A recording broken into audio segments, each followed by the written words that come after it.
আরাত হোসাইনি, যাকে একসময় বলা হতো মেসির উত্তরসূরি, স্বয়ং লিওনেল মেসি তার ভিডিও দেখে থমকে গিয়ে তাকে উদ্দেশ্য করে বলেছিল, ধন্যবাদ আরাত, তোমার মধ্যে আমি দারুণ সম্ভাবনা দেখতে পাচ্ছি। এবং লিভারপুলের মতো বিশ্বসেরা ক্লাব তাকে ডেকে নিয়েছিল। কোটি কোটি মানুষ স্বপ্ন দেখেছিল এই ছেলেটিই একদিন আগামীর মেসি হতে চলেছে, কিন্তু সেই স্বপ্ন হয়তো আর কোনোদিনই পূরণ হবে না।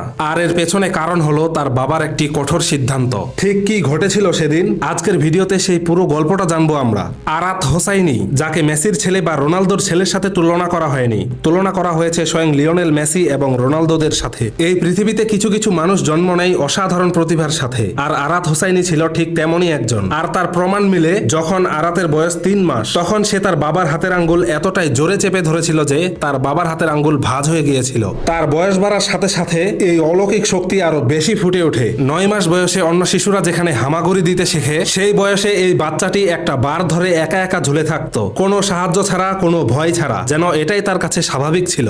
আর তার বয়স যখন 3 বছর, তখন এই বাচ্চাটি স্পাইডারম্যানের মতো দেওয়াল বেয়ে উঠে যেত একদম অনায়াসে। এর মানে আপনি বুঝতেছেন, একটা 3 বছর বয়সী বাচ্চার কাছে মনে হয় মাধ্যাকর্ষণ শক্তি তার জন্য তৈরিই হয়নি। আর এই আইকনিক মোমেন্টগুলো তার বাবা ক্যামেরা তুলে রেকর্ড করে এবং সেই ভিডিও ইন্টারনেটে ছাড়তেই লক্ষ লক্ষ মানুষ দেখে বিশ্বাসই করতে পারছিল না এটা কি কোনো 3 বছরের বাচ্চা নাকি অলৌকিক শক্তির কোনো প্রতিচ্ছবি। আর এই বাচ্চাটির এত প্রতিভা দেখে তার বাবা তাকে আরো ট্রেনিং দিতে শুরু করে। আর এভাবে চলতে চলতেই তার বয়স যখন 5 বছর, সেই সময় তার বাবা একটি ভিডিও আপলোড করে যেখানে 5 বছরের একটা বাচ্চার শরীরে 6 প্যাক দেখা যায়, তার পেটে ভাঁজ করা পাথরের মতো পেশি।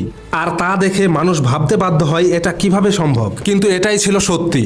আর ফুটবলের মাঠে নামলে তো সে আরো বেশি ভয়ঙ্কর হয়ে উঠত। বড় বড় ছেলেরা তাকে থামাতে পারতো না। সে ড্রিবলিং করে একের পর এক খেলোয়াড়কে কাটিয়ে চলে যেত ঠিক মেসির মতোই। তার পায়ে বলের নিয়ন্ত্রণ দেখে মনে হতো বলটা তার পায়ের সাথে সুতো দিয়ে বাঁধা। মানুষ তখন একটাই কথা বলতো, এই ছেলে কি সত্যি মানুষ নাকি প্রকৃতি তাকে অন্যভাবে তৈরি করেছে, যেন শুধু ফুটবলের জন্যই তার জন্ম। তার বাবার এই রেকর্ড করা ভিডিওগুলো লক্ষ লক্ষ মানুষ একসাথে শেয়ার করতে শুরু করে। আর এই অসাধারণ সকল প্রতিভা দেখে সোশ্যাল মিডিয়ায় তার নাম হয়ে গেল ইরানিয়ান মেসি। আর এই অসাধারণ শক্তির জন্য মানুষ তাকে ওয়ার্ল্ড স্ট্রংগেস্ট কিড হিসেবে বলতে শুরু করলো। গোটা বিশ্ব যখন তাকে দেখা শুরু করলো একটা ভবিষ্যতের তারকা হিসেবে, কিন্তু তখন কেউ জানতেই পারে নাই এই উজ্জ্বলতা কয়েক বছর পরে অন্ধকারে পরিণত হবে। কিন্তু তার আগে একটা ঘটনার কথা বলি, যেটা শুনলে আপনার গায়ে কাঁটা দিয়ে উঠবে। সালটা ছিল 2020। করোনার কারণে গোটা পৃথিবী যখন ঘরে বন্দী, ঠিক তখনই এই বাচ্চা ছেলেটি নিজের ঘরকে বানিয়ে ফেলেছে ফুটবলের মাঠ। আর সে একদিন বার্সেলোনার জার্সি গায়ে দিয়ে ক্যামেরার সামনে দাঁড়িয়ে বলে, Hello, Lionel Messi. I love you. এটা বলেই সে তার ফুটবল স্কিল দেখাতে শুরু করে।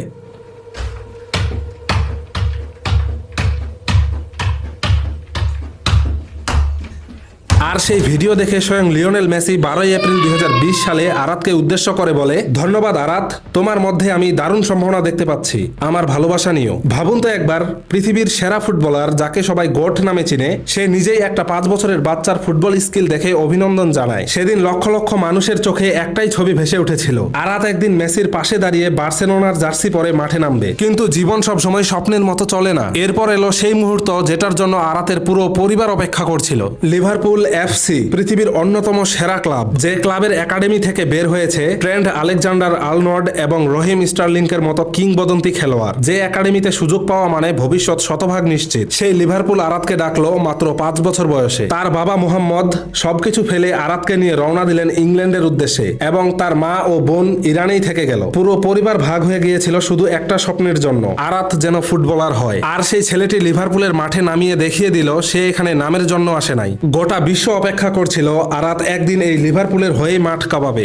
কিন্তু তারপরেই এলো সেই দিন 2022 সাল। হঠাৎ একদিন আরাতের বাবা মোহাম্মদ সোশ্যাল মিডিয়াতে পোস্ট দিলেন, goodbye Arat from Liverpool academy forever. কিন্তু কেন, কি হলো, এত বড় সুযোগ ছেড়ে দেওয়া হচ্ছে কেন? কিন্তু তার বাবার উত্তর ছিল শুধু একটি লাইন, লিভারপুলের খেলার স্টাইলের সাথে আরাতের স্টাইল মেলে না। কিন্তু এই একটা লাইনের পেছনে কি শুধু এতটুকুই কারণ ছিল, নাকি বাস্তবতা অন্য কিছু? আসলে লিভারপুল একাডেমি বাচ্চাদের শেখায় টিম সাপোর্ট ফুটবল, মানে একা একা সব করা যাবে না, দলের সাথে মিলে খেলতে হবে। কিন্তু আরাতকে ছোটবেলা থেকে যেভাবে তৈরি করা হয়েছিল সেটা ছিল সম্পূর্ণ আলাদা। একাই ড্রিবল করো, একাই গোল করো, একাই সব করো। লিভারপুল একাডেমি তার এই অভ্যাস ভাঙতে চেয়েছিল, যেটা আরাতের বাবার একদমই পছন্দ হয়নি। কিন্তু এতটুকুই কি কারণ ছিল?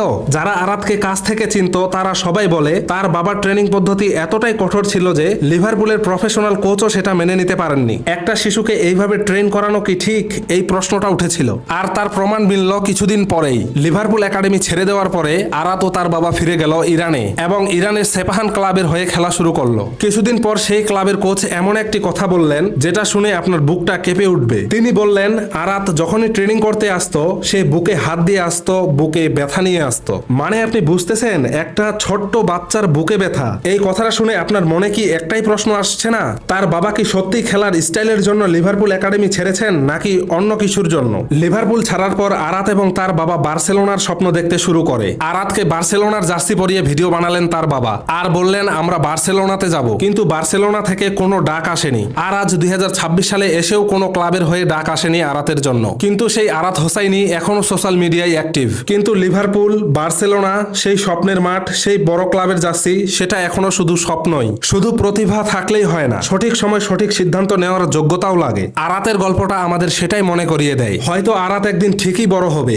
হয়তো সে একদিন বড় মাঠে নামবে, কিন্তু লিভারপুলের মতো একটা সুযোগ জীবনে একবারই আসে আর সেটা একবারই চলে যায়। আপনাদের কাছে একটাই প্রশ্ন রেখে যাচ্ছি, আপনি কি মনে করেন তার বাবার এই সিদ্ধান্ত ঠিক ছিল, নাকি এই সিদ্ধান্তের কারণেই ধ্বংস হয়ে গেল আরাতের স্বপ্ন? নিচে কমেন্ট করে জানিয়ে দিন। আর যদি আরাতের এই গল্পটা আপনার মনে একটুও দাগ কেটে থাকে তাহলে ভিডিওটিতে লাইক করুন এবং আপনি চাইলেই চ্যানেলটি সাবস্ক্রাইব করতে পারেন। আবার দেখা হবে নতুন কোনো গল্পের ময়নাতদন্ত নিয়ে। আর আপনি যদি জানতে চান ভাইরাল মিমগুলোর ব্যাক স্টোরি, তাহলে এই ভিডিওটি দেখে আসতে পারেন। সো আপনার সাথে সেই ভিডিওতেই দেখা হচ্ছে।